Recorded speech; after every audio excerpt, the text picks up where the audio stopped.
creative kitchen where we have two simple rules: eat, live good. I'm Liv, and I'm good. So at least one of those rules is already taken care of for you. Today, we're making a gooey fudge brownie. Let's go get our ingredients.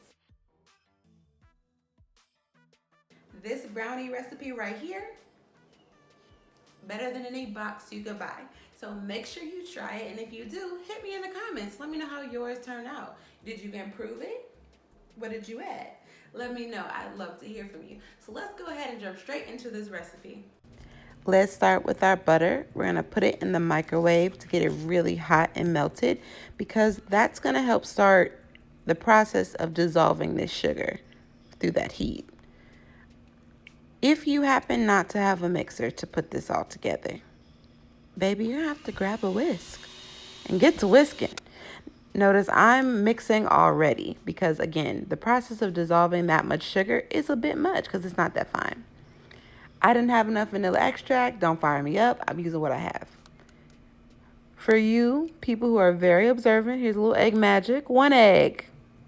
Where'd the egg go? Okay, look. I was being fancy and I put my eggs in separately, but you can put your eggs in at the same time. I was just being extra. What's important? Give your eggs a mix for at least 2 minutes to help dissolve the sugar yet again. With the chocolate chips, I poured out about 3/4 for melting. Hit it in the microwave 30 seconds, give it a little stir, another 30 to 45 seconds, and here we go, nice and melted. Let it cool off before it hits your eggs though, because I don't know about you, but I do not want chocolatey scrambled eggs. I don't know how you get down, but that's not my life. Make sure, yeah, get it all. Scrape the sides. Yeah.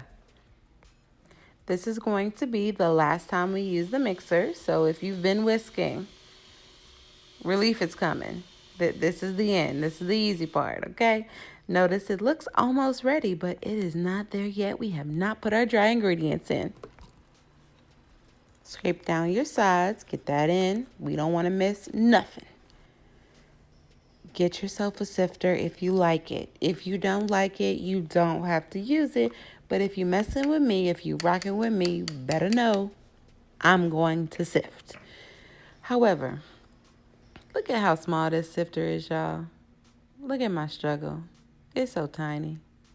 But I left my big strainer, my big sifter, at my place. And I was at my parents' place. So I was using what I had. I love sifting. Look how satisfying it is. It just looks nice. It's therapeutic to me. If you don't want to do it, by all means, it's your kitchen over there. And this is my kitchen, so deal with it. Okay, important step, aside from me and my sifting issues, put a little flour on those chocolate chips that we're going to fold into the batter. This is important to help your chocolate chips not all sink to the bottom. Magic.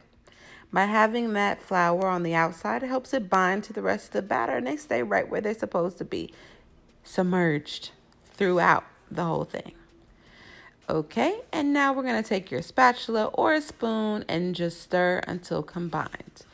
You don't have to go hard. You don't have to stir for 5 minutes, just until you think everything is combined and you don't see any more flour. Make sure you get to the bottom though. Get all the way down there. Scrape on down. Throw in those chocolate chips. You'll notice my batter is thick and that is going to be okay. Don't get scared. These brownies are still going to be delicious.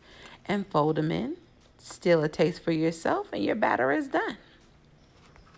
Another pro tip, line your pan with some parchment paper. If you are not planning to share brownies, you don't have to do this step. But this helps you remove them from the pan once they're done and they're cool. If that's what you want to do.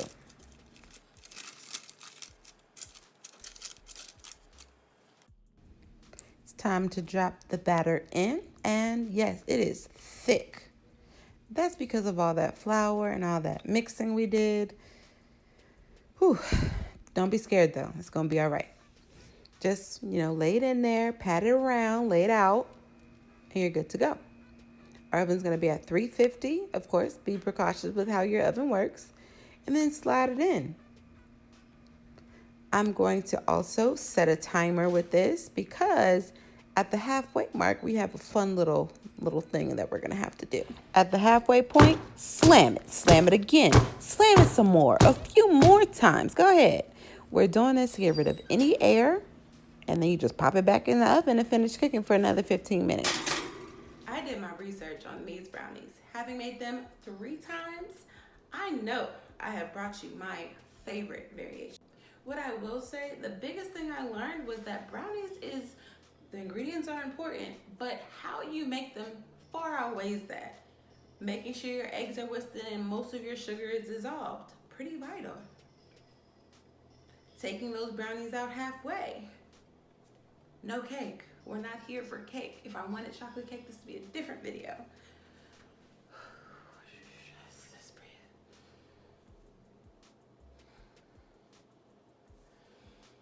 That fudgy, chocolatey. Sorry. This variation has enough fat to handle that much flour, and that amount of flour helps that brownie to be pretty substantial. Something you can hold on to. You know what I'm talking about. Your brownies have cooled for an hour. It's important. Do not skip this step. Let all the ingredients in there come together and set. Then you could cut them and throw down however you want to. Bust that sifter back out. Sprinkle a little powdered sugar over top if you bad. And then eat. I mean, ooh, look at my face. You know it's good. You know it's good. Got a little dance going. You want a bite? I'm not sharing. I'm sorry. I didn't mean to play with your feelings like that, but whew, I did that. These brownies are quote unquote bomb. So make sure you try them. And as always, thank you for joining me here at Live Creative Kitchen. Before you go, did you remember to like, comment, and subscribe? I'm Liv, and I'm good. Feed the mind. Live creative.